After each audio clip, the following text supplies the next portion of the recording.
Já imaginou ter um manual de instruções para a vida? Um que fosse escrito com a clareza de um contrato, mas com a alma de um poema? Pois é exatamente isso que a gente vai explorar hoje. Um manifesto pessoal, bem brasileiro, sobre identidade, sobre como a gente se relaciona e, claro, sobre como encarar o tempo. Olha só, o poema já começa e termina com essa frase. É forte, né? Ela é a base, o alicerce de tudo que vem depois. É como se fosse a declaração de missão de uma pessoa que, sabe, tem muita certeza de quem é. Essa filosofia toda se apoia em três grandes ideias, três pilares, digamos assim.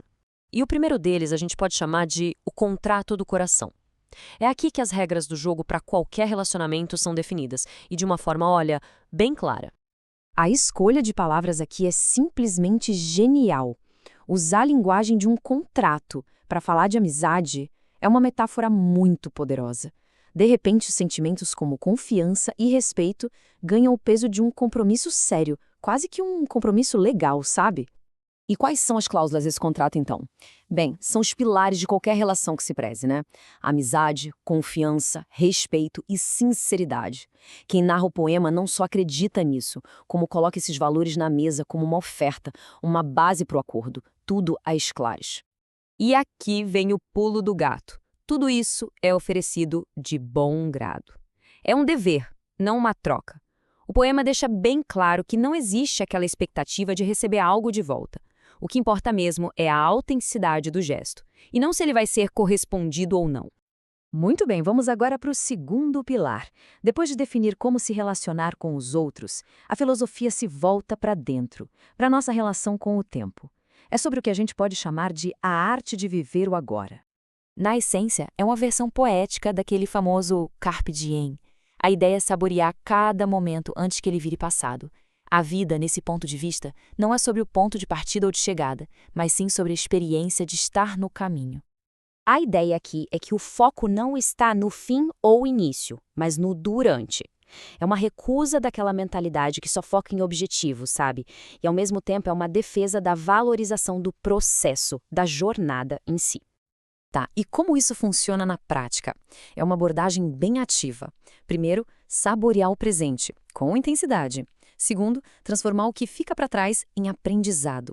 E terceiro, olhar para o futuro com otimismo, acreditando que o melhor está sempre adiante. E isso nos leva ao terceiro e último pilar, talvez o mais ousado de todos. Ele encara a maior certeza da vida com uma atitude, olha, surpreendente e cheia de humor. Vamos chamar de uma dança com o destino.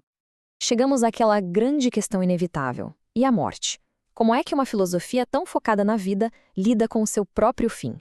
A resposta, adianto, não é nada convencional. A resposta é simplesmente brilhante e muito bem-humorada. Em vez de medo ou daquela aceitação solene, o que a gente vê é um desafio espirituoso. A morte é tratada como um compromisso chato, um ao qual se pode simplesmente faltar. É quase como dizer, olha, eu tô tão ocupado vivendo que não vai dar para ir, não. E essa lógica irreverente continua na visão sobre a vida após a morte. A escolha não é baseada em moralidade, mas em companhia. O céu parece meio desinteressante. Enquanto o inferno, bom, o inferno é onde estão os amigos.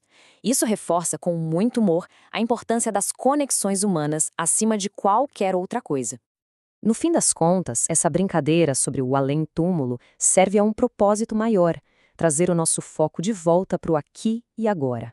A conclusão é que, independentemente do que venha depois, o paraíso de verdade é o presente. O melhor mesmo é sempre onde se está. Então vamos juntar as peças. O que esses três pilares, o contrato, o agora e a dança com o destino, nos dizem? Eles nos levam de volta ao ponto de partida, aquele núcleo imutável da identidade de quem narra. E aqui estamos, fechando o círculo. Repetir essa frase no final não é um sinal de teimosia, viu? É um sinal de integridade. É a conclusão lógica de alguém que definiu seus termos para os relacionamentos, para o tempo e até mesmo para a finitude da vida. Então, qual é a grande lição disso tudo? É sobre a força que vem de saber quem se é. Ter um código de conduta claro para as áreas mais importantes da vida nos dá uma base sólida, sabe? Uma espécie de bússola interna para a gente navegar pelo mundo. E isso tudo nos deixa com uma pergunta para reflexão. Se cada pessoa fosse escrever o seu próprio manifesto, quais seriam as frases, os princípios que, não importa o que aconteça, permaneceriam intactos? Quais são as linhas que definem a essência de alguém?